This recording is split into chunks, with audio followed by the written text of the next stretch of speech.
Hello all my sexy viewers. Today we have ourselves a challenge. Right here I have an Creality Ender-5 S1 and this printer is brand new in Norway, and it was sold to a customer that said it printed like shite. So I agreed to take it back here to my shop and take a look at it and see if we can find out what's the problem with the machine.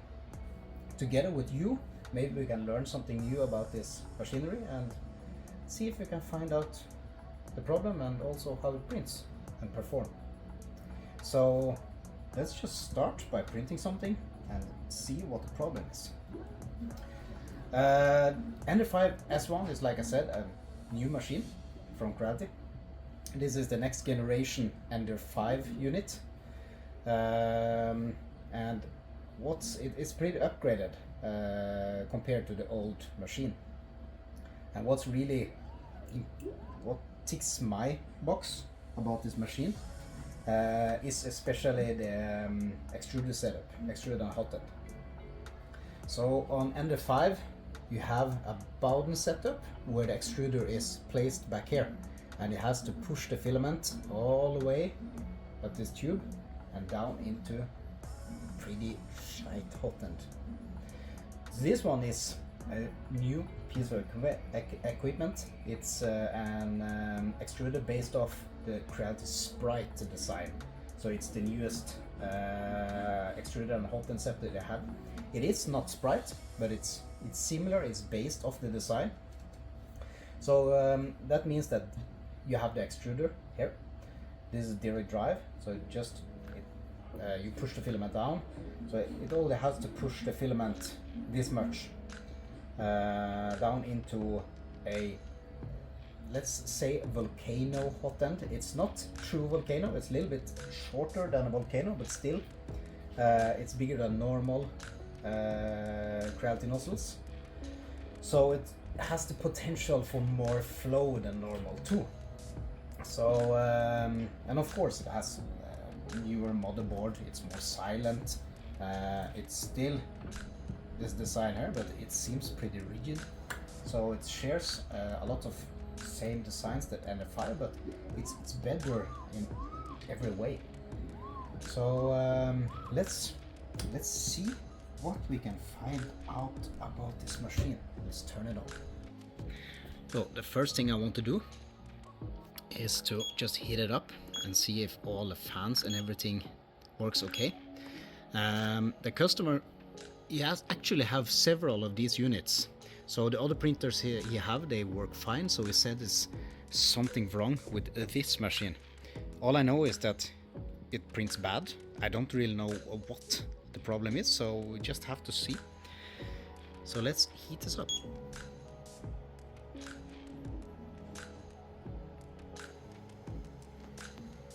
So now it's almost heat up to the correct nozzle temperature.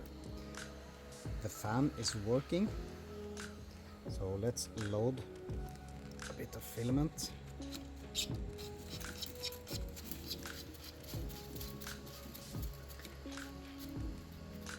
Right there. And today I'm trying this fantastic polyalchemy magic gold. I guess this is extruding and in. Okay, I have to manually enter how much I should extrude. So let's just put 5 centimeters. Okay, and it should extrude, and it is. It's going down.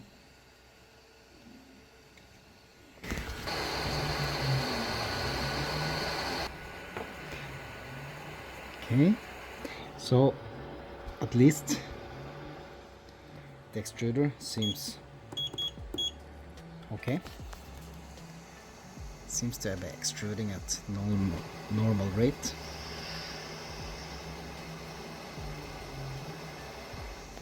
So that's good to know.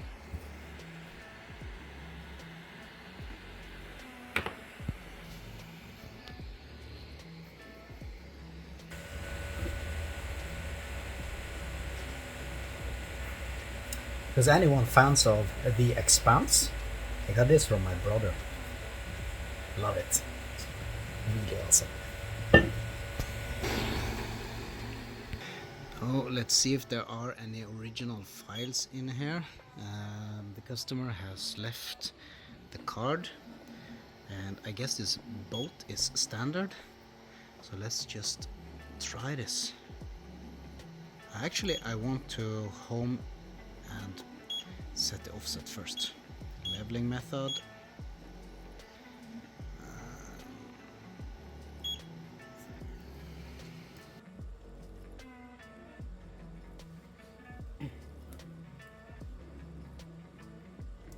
So while we're waiting for this bed to home, I can tell you a little bit about this bed design, because it's not typical Creality.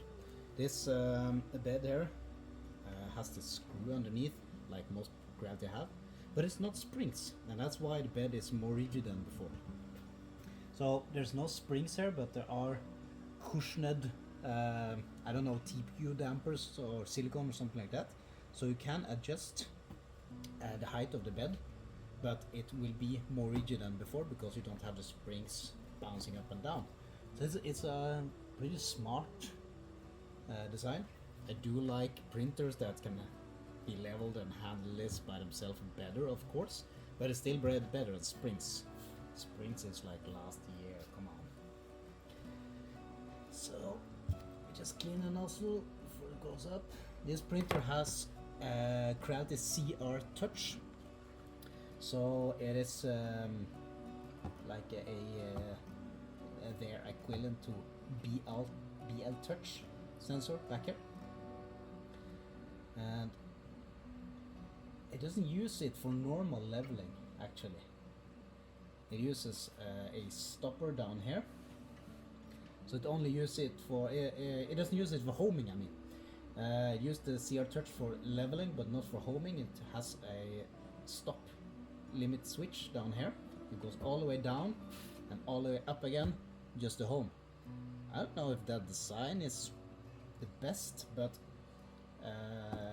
I guess it will mean that maybe it's more accurate to get to the same point as normal. Maybe they have to admit that the CR Touch is not accurate enough. I don't know. It's a bit weird. So what we do here is to just set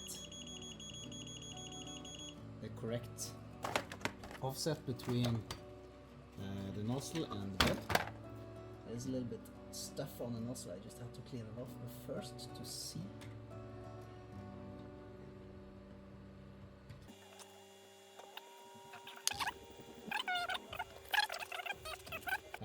I like to wing it. So now we have the correct set adjustment. We home it.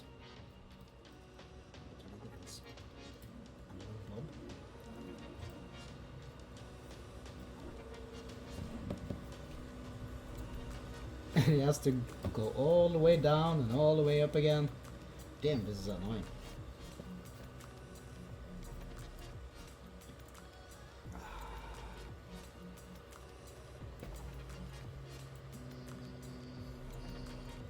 As a workaholic, I drink coffee all the time. I can't go anywhere without a coffee in my hand. Yeah, coffeeholic, can I say that? I can adjust the hot end a bit more though. So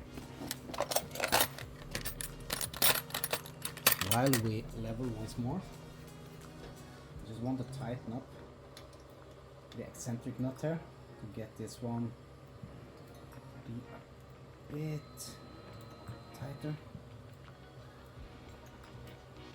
I think it should be enough. Oh, there's actually 2 eccentric nuts there. I have to be careful not to over tighten this.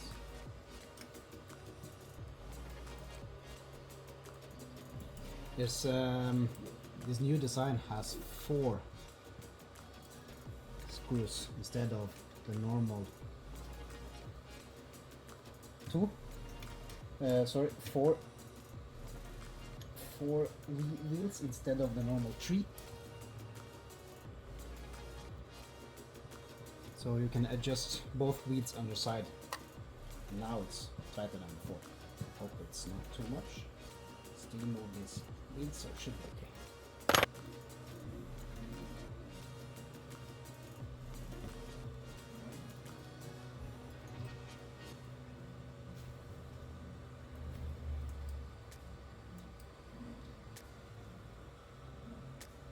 Oh, I see a problem here.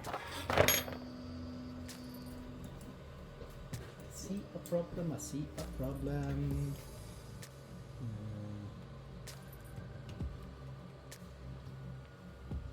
Yeah, it has leaks. No wonder it's a problem with the print quality. This machine leaks. That means it's not tight between the nozzle and the heat brake. So I actually have to disassemble and see if we find out the problem inside.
So now we got this benchy boat finished and it looks splendid. So I think we fixed this machine because while we're waiting I called out to the customer and he wasn't able to do one single decent print. And this one's pretty decent. It's actually a very good looking benchy. It's a perfect looking benchy. So this, besides the bottom because I screwed up the set adjust again. But this one, it's very good. So the printer only had the problem with the hot end. This is original. So actually it was leaking from factory. Gravity, that's not good. That's not good at all. Anyway, to ensure that this one is now fixed properly, I'll go ahead and print something bigger. Get back to you. Hi, we're back. And the printer is finished with this bigger model I promised.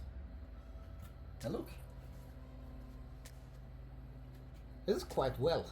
I'm actually very impressed with the overhangs and how easy it was to get a good print like this. All I did was push this file from STL Flix into Creality Slicer and hit slice. I didn't change any settings at all and put the SD card in the printer, hit start button, and this came out. Of course, this glittering filament is hiding the layer lines quite well, so I wouldn't expect it to be this great on all prints. I can see a little bit if I'm looking very closely here. On some colors you will have some quite visible layer lines here, but all in all I think this model came out very nice. So now that I fixed this machine, played around with it, printed these models, what's my verdict on the Ender-5 S1? Will the legendary Ender-5 pass the baton over to this next generation, Ender-5 S1? I would say no. The printer definitely is not bad. It has loads of upgrades and features compared to the older Ender-5. But that is just what you would expect from a printer in 2023. It is lacking input shaper. It is lacking linear advance. It doesn't have linear rails, so it still have V wheels. As you can actually see, there's quite some dirt coming up on top here from these wheels. And a similar feature that you would expect by a high-speed machine. Also, Creality is boasting a lot about the machine's ability to print really fast, but it's not living up to its own hype. This printer is not fast at all. The print speed is on normal settings just as slow as the old one. So this model took over 24 hours. That's not fast. This is not high-speed printing, and that's what Creality says this is. So it's not a bad machine. It prints great. It has a lot of nice upgrades. The design is well built. Quality is good. So I have no problem recommending this machine regarding its feature and print quality.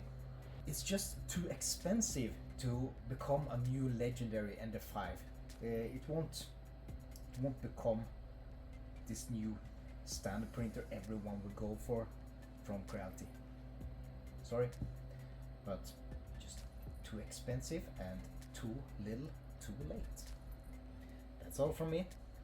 Now it's time to ship this printer back to the user.